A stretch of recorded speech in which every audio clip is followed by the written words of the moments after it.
Hey you guys, what's up? My name's Liz. So today I'm going to show you how I make my thumbnails.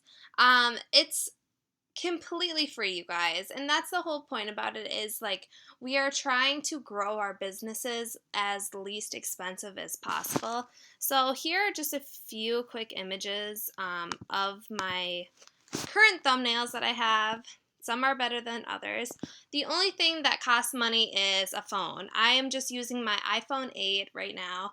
Nothing too fancy, but essentially after I'm done filming a video, I take a few um, time recorded pictures of myself, just doing some cheesy pose or whatever it might be.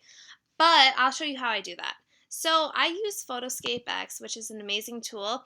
And to create a YouTube thumbnail, you need to have these pixels. So it needs to be 1280 and then by 720. And I use a designated color and I just match it with the eyedropper. Oh, sorry. I gotta bring that back up to 100%. Okay. So this is what my thumbnail is right now. So how I do that, it's super easy, and you guys need to take advantage of this tool while it's still free. Where the hell am I going? Okay.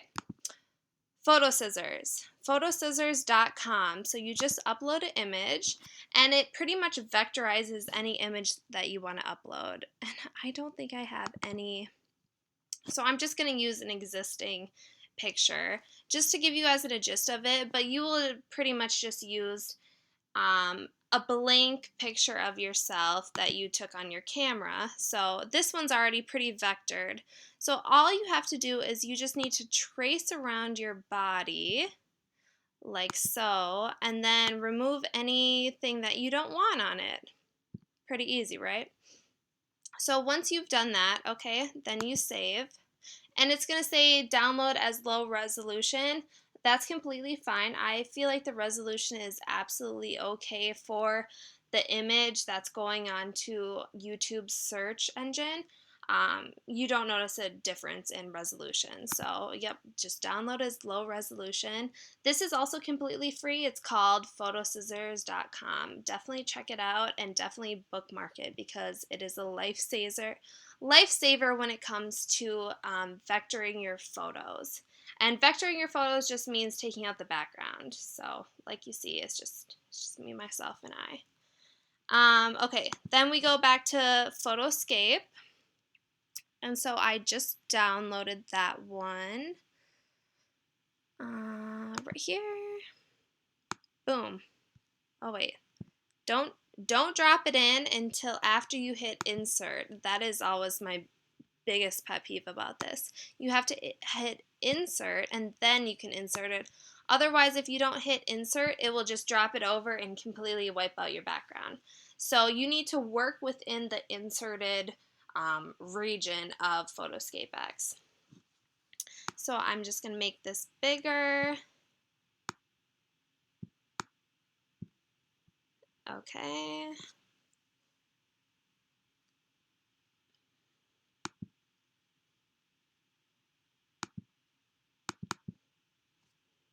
Dang, I might just create the thumbnail right now. So, how to create a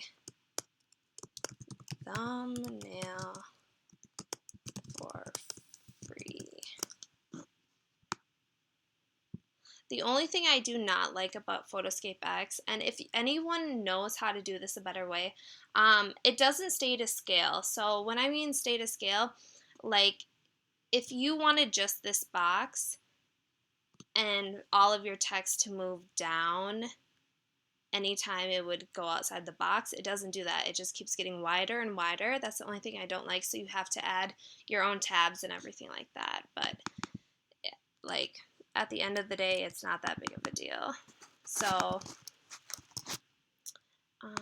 let's go this. I'm gonna create an outer glow and then we're gonna use white. That's my theme. That doesn't make sense. A YouTube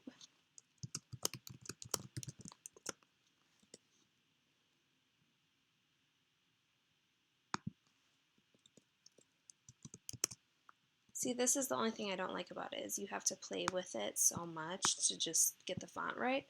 And then also you can go to more options within the font and then do the letter spacing smaller, do this a little wider so it's spread out. Okay, you guys are just watching me make a thumbnail at this point. What else? Oh, I'm going to add a logo. So, let's see.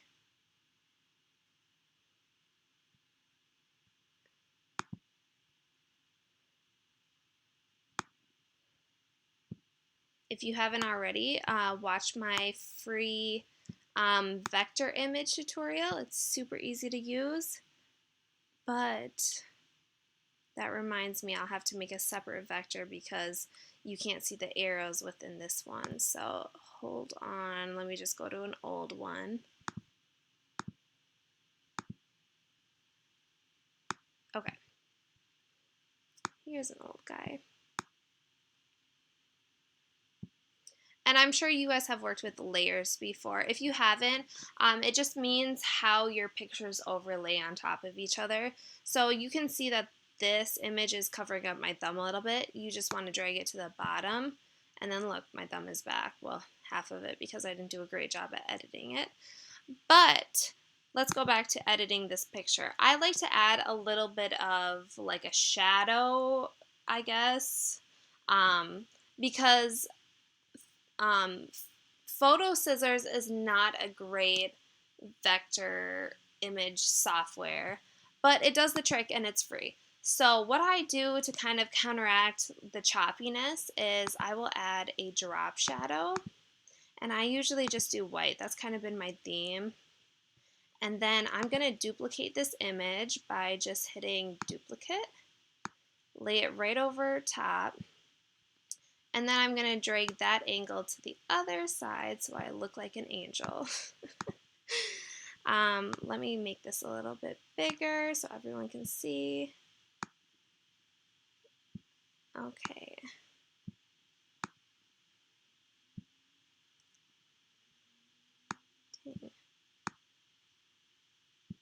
And anything that's outside of the border we'll just cut off, and I'll show you how to do that. But I'm just doing last minute editing.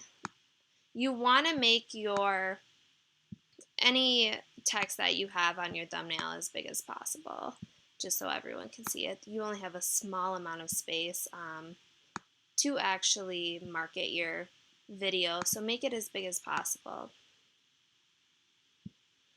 Okay. I think that's it. Yep. Okay. So now you are going to go save as, and then it says, do you want to enlarge to include the objects outside? So like this little bit of print. Click no, because we did that on purpose. Save as, and then I do thumbnail, and then the day 26. You can tell I've just been working for a corporate office for too long. Okay, save it as a PNG. Save. And then you can upload this to YouTube. It will be the correct dimensions and it will look awesome. So I hope this helped you out. PhotoScapeX is a great tool to use. It's completely free and it is very customizable. The only thing is, like, you cannot manually edit a vector image, which is why we used Photo Scissors. And Photo Scissors is great. It just takes a little bit more time and dedication to get everything looking right and not choppy. So I hope this helped you guys out. It's completely free and you guys will love it. So download PhotoScapeX. I'm not getting paid to say anything about this. I have just been working with this software for like about a year, trying to figure everything out because, you know, I'm trying to save a penny wherever I can. So if you guys want to see more tutorials on PhotoScapeX, I will be putting out a full series on how to do this. So definitely let me know. And you will see this thumbnail in the tutorial. So thank you so much for watching and subscribe. Bye guys.